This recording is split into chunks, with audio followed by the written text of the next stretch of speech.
Welcome in to the Autzen Audibles podcast. I am your host, Jared Mack. With me, as always, is friend and colleague Erik Skopil. Erik, how we living today? Really fun weekend of football, man. I'm living good. Ducks looked good in the NFL on Sunday. Obviously, Oregon looked great on Saturday. Near consensus in the AP poll. John Wilner just won't let Oregon have it. I don't know. That was.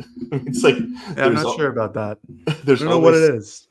I mean, it's like he has a grudge or something. I don't get it. But other than that, yeah, no. I mean, it's a great weekend of football, and it's going to be, I think, another fun one here. And at the end of this week, Jared, you're heading to Michigan for the first time covering a game there, and so it should be a fun week here too. Should be a very fun week. Oregon plays Michigan this weekend, Saturday, November 2nd. We're already in the month of November. Starting at 12:30 Pacific time, 3:30 Eastern time, where I'll be again on CBS. So this will be 2 weeks in a row where Oregon plays on CBS. As of right now, I just did the article, so I know Oregon is a 15.5-point favorite in Michigan, in Ann Arbor, in the Big House. The over-under is a staggering 45. Oof. So, yeah, this is that'll be a fun matchup. But we're not doing that on this podcast. We're a minute in, and for those listening, I'm sure you guys don't know what we're doing here on this Monday, but it is a mailbag edition of the Autzen Audibles podcast. We will be answering a couple of your questions, providing our opinion, and then you guys can ask us some more. We'll get back to it next Monday, but. Erik, let's jump into it. Yeah, there was one real, constant in the questions this week, and pretty much all of them went something like this. So this one I chose from @DuckFanDan, but he was not alone in wanting us to talk about this. He asks, a lot of games now where Oregon seems flat in the second half. Do you see this costing them a win this season by letting a team back in? Hashtag Autzen Audibles. And there is truth to this premise, although I think Jared and I both think the second part of the question at this point, I'm not overly concerned with this costing them a game. But let me at least provide the statistical context here, Jared, because I know we were talking off air before this, and I think we're both kind of going like, I think this is getting blown a little bit out of proportion. But statistically, there is something to this. Here's the offense by quarter so far this season. Oregon has 280 total points, 69 in the first quarter, 108 in the second, 26 in the third, and 77 in the fourth. So you listen to that, there's a pretty significant difference in terms of offensive success. And I believe it was our good friend Ronald from KEZI who brought it up in the press conference with Dan of, I think, 3 total points in the last 5 third quarters. So there's a dip there. But then if you look at the defense, here's what it is through the by quarter. 23 allowed in the first, 45 in the second, 23 in the third, 34 in the fourth. So the defense actually in the third quarter, that's its best quarter this year. So, there's a little bit of give and take here, but there is something to it with the offense of just not being able to kind of keep it going. And it seems like it's a quarter where they have a hard time finishing drives the same way or having the same consistency. So I understand the frustration. I saw it in real time on Saturday because fans were very, very unhappy with the way that third quarter went, even though Oregon was up by 4 scores. 35-3. So I get people are wanting to talk about this. I'm not super, super concerned because Oregon is absolutely putting teams away in the first half. And while you'd love to see them, I guess, go out there and push this to 52-3 or something like that in the second half, they're still covering most of these games. They're still winning these games. They look really good doing it. And I think my answer to the second half, I'm not concerned because if Oregon is going to create the separation they create in these first halves where they're up, 4 scores, I don't see Michigan, I don't see Maryland, I don't see Wisconsin, and I don't see Washington having the offenses capable of coming back and winning. So maybe we get into postseason play and this bites them, but in the regular season, I don't see a team that's capable of doing that. Man, I don't know why this is a problem, or at least a consideration from fans. Oregon is blowing teams out of the water in the first half, and they just absolutely don't need to score in the second half because the game is basically over at this point. The defense is good enough where opposing teams can't score. And I know people will understandably get upset at me saying this, but I think people are just looking for something to be negative about. The team is 8-0. It's the number 1 team in the country. First time it's been number 1 team in the country since 2012. They are well on their way to winning the Big Ten, or well on their way to playing in the Big Ten championship game in their first season in the Big Ten against maybe Ohio State, maybe Penn State, maybe Indiana. Why are we complaining? I don't like. It just doesn't make any sense. And in games where Oregon has needed to score in the third quarter, they've done it. Albeit Ohio State wasn't great, but you know who also didn't really score in the third quarter against Ohio State? Ohio State. When Oregon was kind of battling with Boise State back in week 2, 13 points in the third quarter. When they dominated Oregon State in week 4, 10 points in the third quarter. Like these games are absolute blowouts. And I think people are just kind of looking for something negative, something to complain about. I get that it could be frustrating to Oregon fans who maybe look at what it was last season and saw them, punish ASU and score 50 on teams. But at the same time, these are just better defenses than what they played last year. And they have their own right to go make changes to what they're doing on the defensive side of the ball to make things harder for Oregon's offense. Maybe that's the case. Maybe they just don't care. Maybe it's just, hey, we're up by a million, like what they did against Michigan State, where it's like, we're going to have a 7-minute long drive that's going to extend half of the third quarter and like the first minute into the fourth quarter and score. So we don't get any points in the third quarter, but we get it in the first minute of the fourth quarter. So I think this is a total non-issue, in case you couldn't tell already by my segue. I don't get why people are complaining about it. Will it cost them? It might. I don't anticipate it. But yeah, maybe a slow start, or excuse me, a slow second half start in the Big Ten championship game, if they get there, may cost them. I don't think it will, because I think Oregon's defense can stop almost any team in the country. And unless they're playing Ohio State or Indiana in the Big Ten championship game, which is certainly a possibility, I don't think Penn State's going to move the ball on them that easily and take maybe a halftime lead for Oregon and turn it into a lead for their own team. And the other thing is, like, again, we've seen a handful of games where they've actually genuinely needed to score points in the second half. And maybe it'll be this weekend against Michigan. Maybe it won't. But I really don't think this is that big of an issue. Well, and then just my last thing here, it's not like they're getting outscored in the third either, right? Like I said there, it's 26-23 in their favor in the third. So their offense is not producing like they are the other quarters. I mean, that part's inarguable if you just look at the stats in terms of the point scored. And you made a good point. There are times where they have a drive that maybe gets capped in the fourth quarter. I think that's happened a couple of times. But they are, I mean, this quarter on average is over 8 games. What is that? About 4 points, 3 points per quarter. That's not ideal. You'd like to see a little bit more.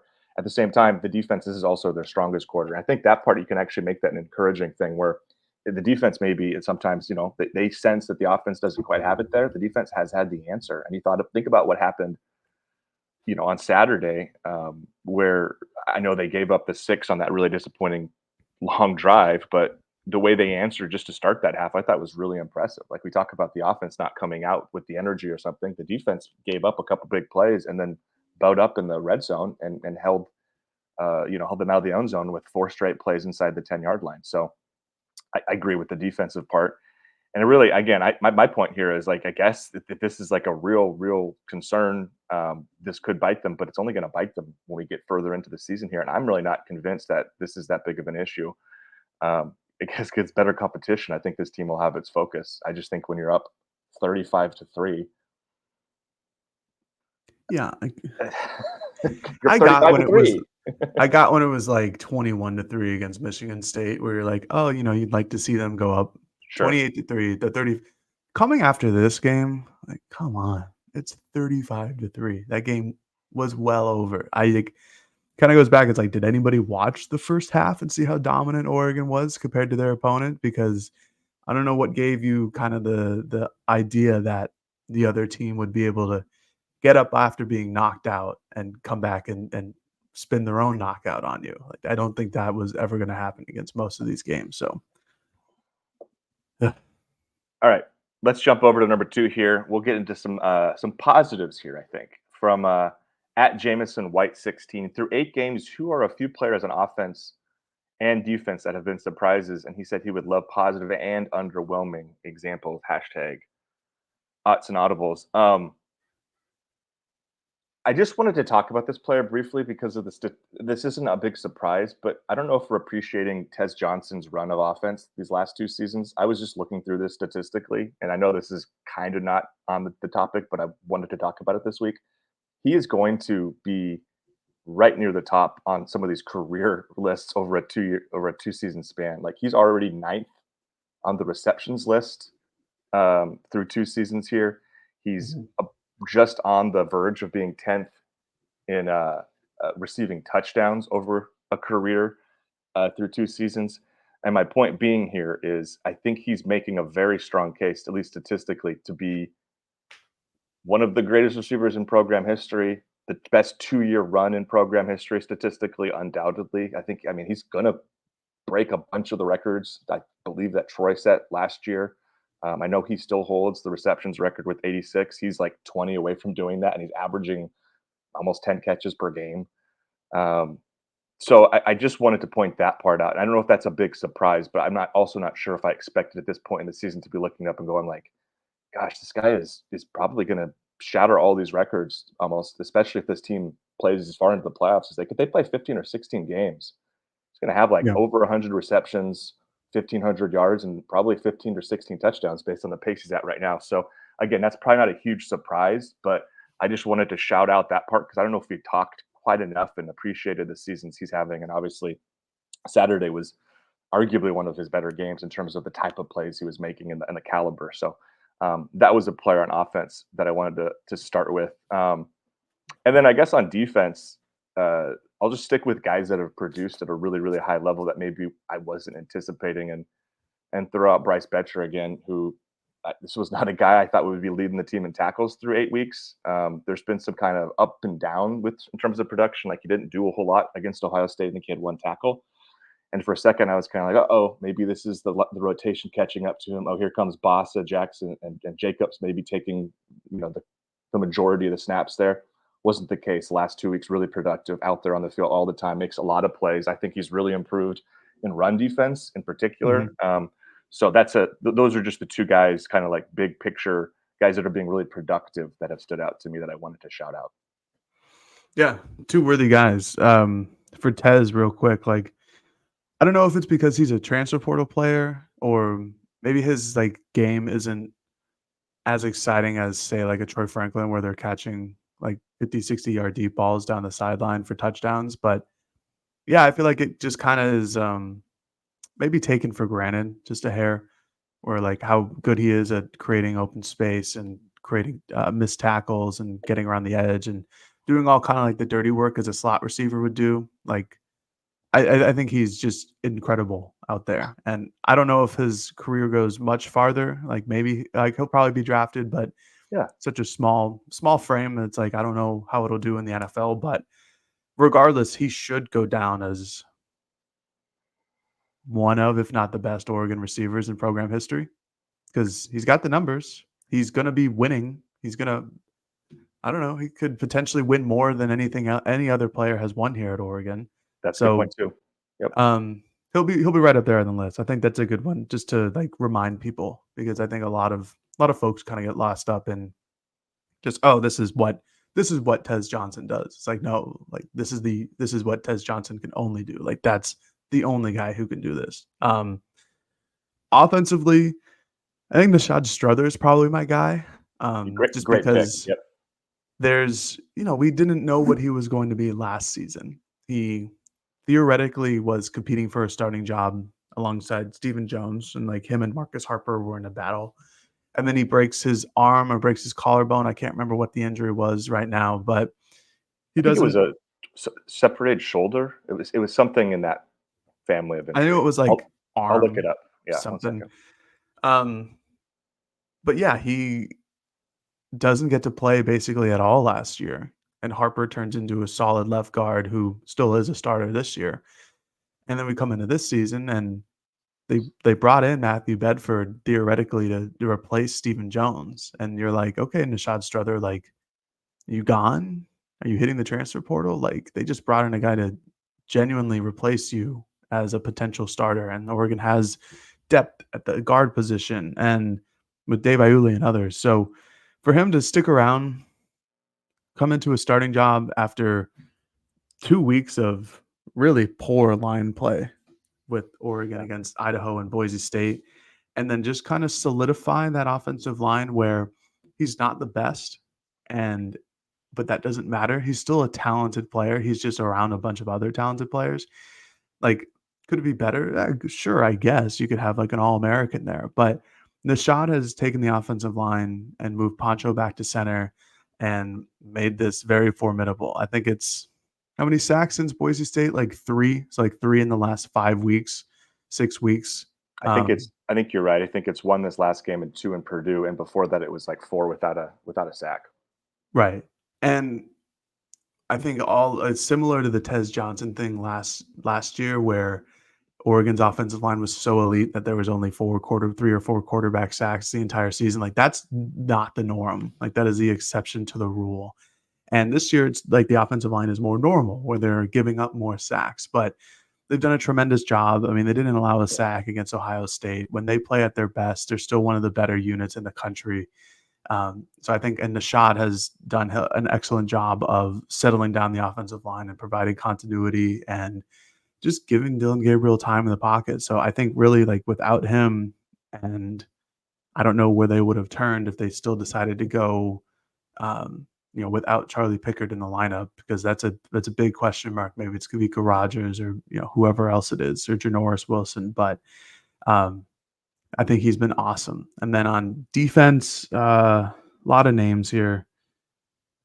It's probably Nico Reed. I It's a good mean, answer. Yeah. I think that's the number one, like, unanimous answer. Either him or Devin Jackson. But Reed, we talked about this earlier in the season. It's like, why is Reed playing over Manning, or what's the situation going on there at cornerback? And it's like he's just developed. This is his second year in the program. Um, he's just developed. He's gotten bigger. He's gotten stronger. He's gotten better with his technique. He's learned from Jabbar Muhammad. He talked about it post game. Um, he's just a better overall player. And now he's only playing one position. He's no longer like floating around nickel and outside corner. And he's just a baller now. Mm. And I was concerned like what was going to happen when teams purposely targeted him. I think teams are still doing that. And I think they're still finding out that that's not that easy.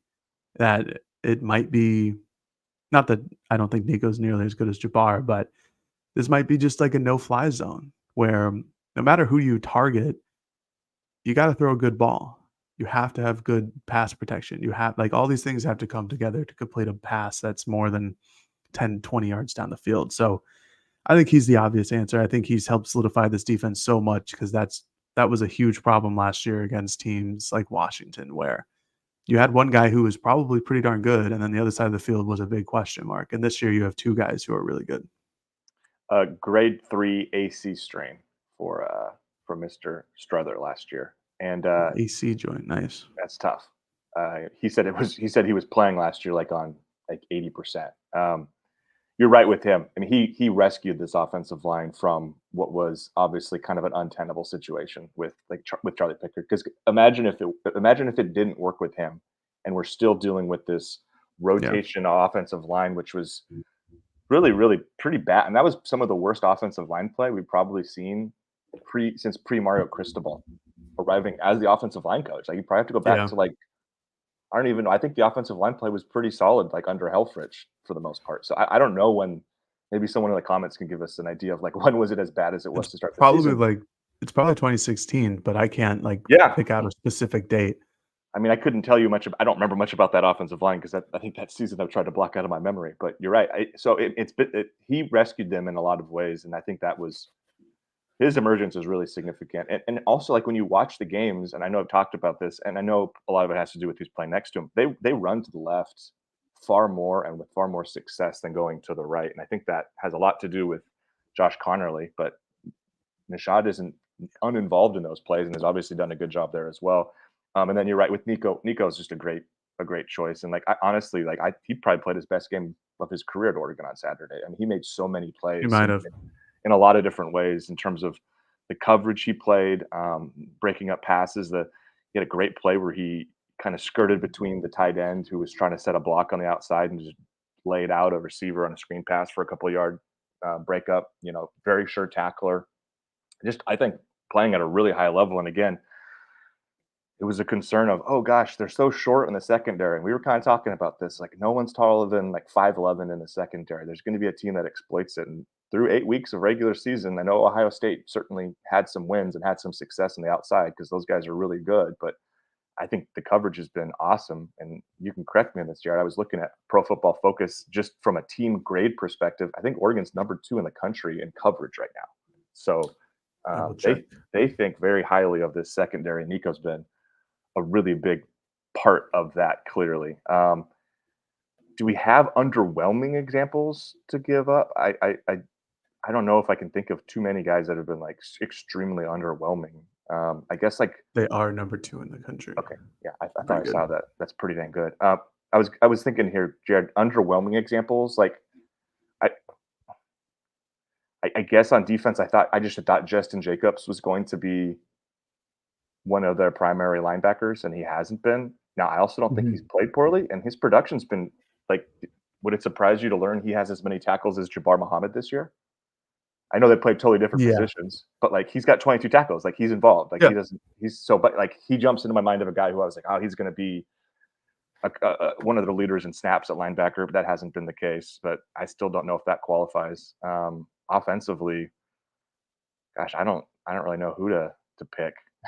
I mean, it's like there's just not a lot of guys. Like you could have brought up Noah Whittington, but this last game, I thought he was maybe Oregon's most dynamic offensive player, probably other than Tez. Like he was incredible in that game. You could have brought up Evan Stewart like 3 weeks ago, but he's just had these run of games where he's been incredible. So I'm kind of at a loss here, Jared, unless someone jumps out for an underwhelming example. Is there somebody there who really pops for you? Defensively, no. I mean, you have to go like to the second or third strings, and even then, it's like, oh, is it any disappointing when they're not supposed to be in the game?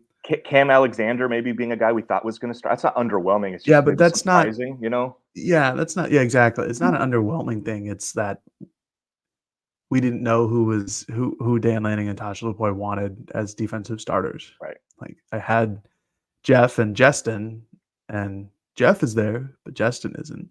And I had Cam and Jabbar, and Jabbar is there, but Cam isn't. So I don't think those guys are disappointing. And even still, like you said, Justin's been good, and Cam has been a player. He's had an interception. He's been fine. He's a serviceable backup, and maybe that's kind of the thing is like Oregon's secondary or not secondary. Oregon's second unit of guys are like legitimate starters at other schools, and that's offense or defense, and that just kind of gives you the bigger picture of like how good the team is from top to bottom. That was one. That's actually something I didn't know we'd get to today, but I thought really stood out in that. We started this podcast with people like, what's wrong in the second half? Well, how about that fourth quarter where Illinois kept its starting offense out there and Oregon's second team unit defense kept them out of the end zone, kept them from getting any points. I understand Illinois wasn't settling for field goals. They probably could have kicked a couple, but those fourth down stops and you look out in the field and it's like a bunch of guys who basically Oregon's second team defense stopped the number 20 team in the country's offense from doing anything it wanted to do for a couple of series in the fourth quarter. And that kind of speaks to the point you had a moment ago, Jared, of just like the depth and the guys playing at a really high level. And guess what? I know Purdue is probably the worst team in the Big Ten, but they did the same thing against Purdue the previous week to preserve that shutout. So, I mean, yeah, you can maybe be disappointed that a guy doesn't have the role you thought he'd have, but you should also point out, like, I feel like almost everybody who plays, this is Dan's point on Saturday, the standard is the standard. I feel like all those guys have been pretty damn good too. So, any other any other positive surprises we didn't? I mean, I feel like we've answered this question, unless you really feel like you want to toss a couple other names out. I don't know. There's just like the backups on defense, I think look pretty good, and I won't name like people by name, but like the secondary guys who come in after the starting team, they look pretty good, and then the defensive line prospects looks like that can be something to build off of in the future. But that's it.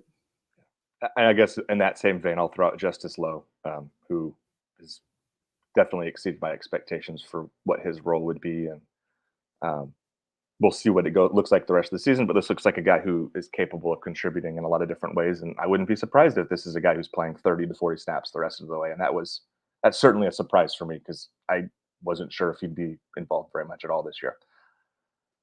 All right, shall we finish this show up with the question from Mike Hamburger? Sure. Let's hear it, Mike. Great name. Mike Hamburger 1 asks, how do we feel about the Big Ten refs compared to the Pac-12 refs so far this season? Hashtag Autzen Audibles. I kind of expected this would be the case where at a certain point, people would be like, wait, are all refs just bad? And again, I actually probably do think, and maybe it's just my memory playing tricks on me, that the Pac-12 refs seemingly made more controversial mistakes and calls than what I've seen from the Big Ten refs.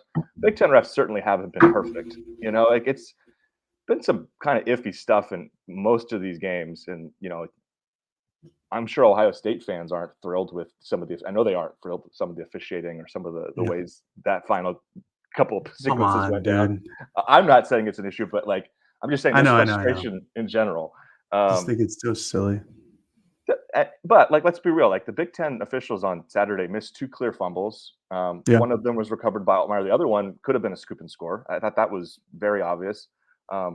And it cut both ways. Tatum Tuioti grabs Altmaier's face mask on that sack in the first quarter, and also, I don't know, I guess you could say is within the grasp, so that's why it's a sack. But Altmaier threw the ball while still standing up, so that was a mistake, I thought. And then they also missed the clear block in the back that they actually didn't miss, but then picked it up inexplicably. That was a weird one too. Yeah.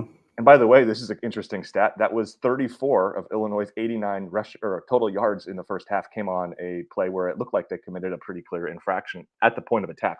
Savage is the player who had a chance to make a play there, and he got taken out from behind. No, it's not perfect, certainly, and maybe that's a good wake-up call and reminder of officiating is really hard, and you're just not going to find perfect officiating, period. Do you think the SEC fans feel great about the officiating? Go watch that Texas-Georgia game.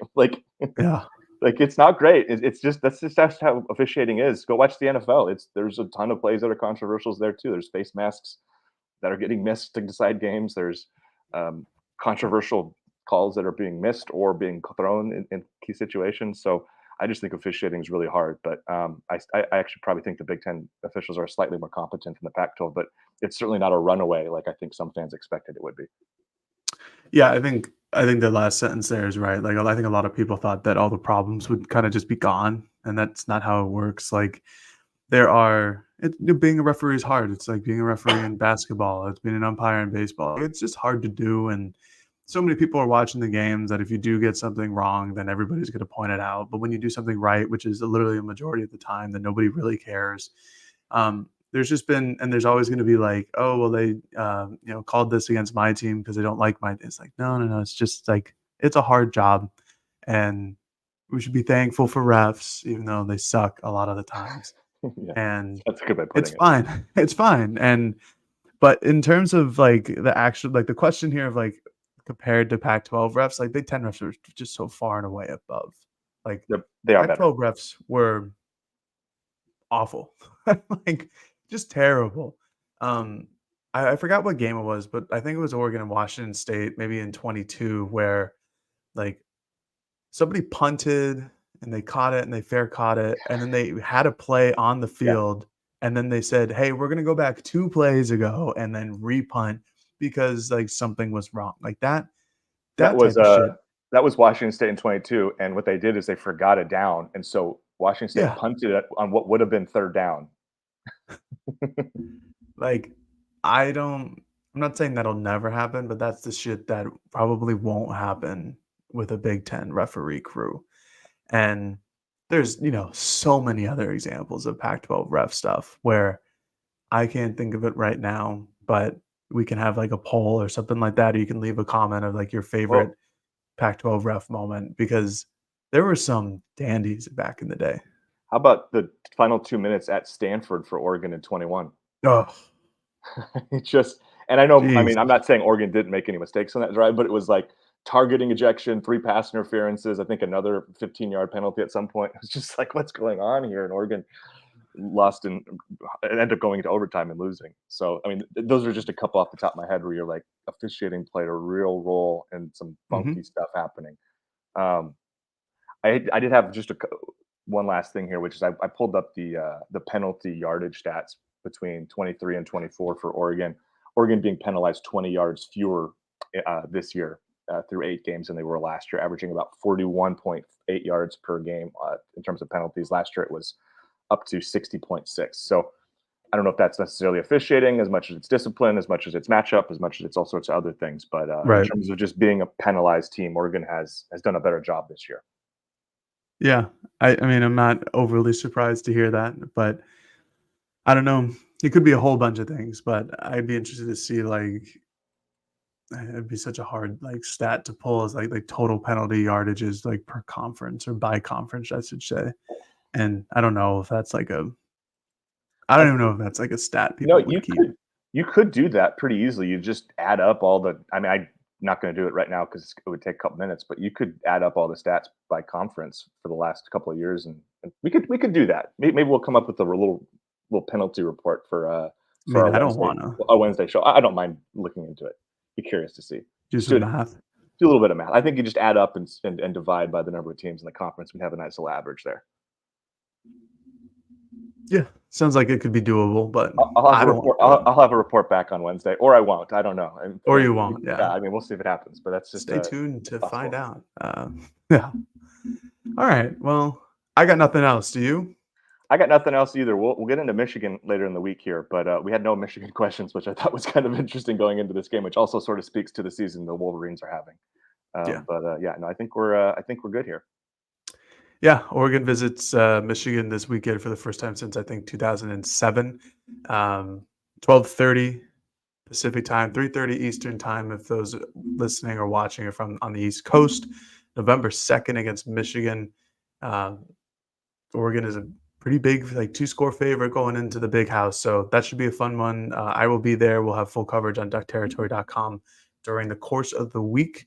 But that'll do it for us on the Autzen Audibles podcast. For Erik Skopil, I am Jared Mack. Thank you all for listening. Please leave a 5-star review wherever you listen. But thanks again. Talk to you later, folks.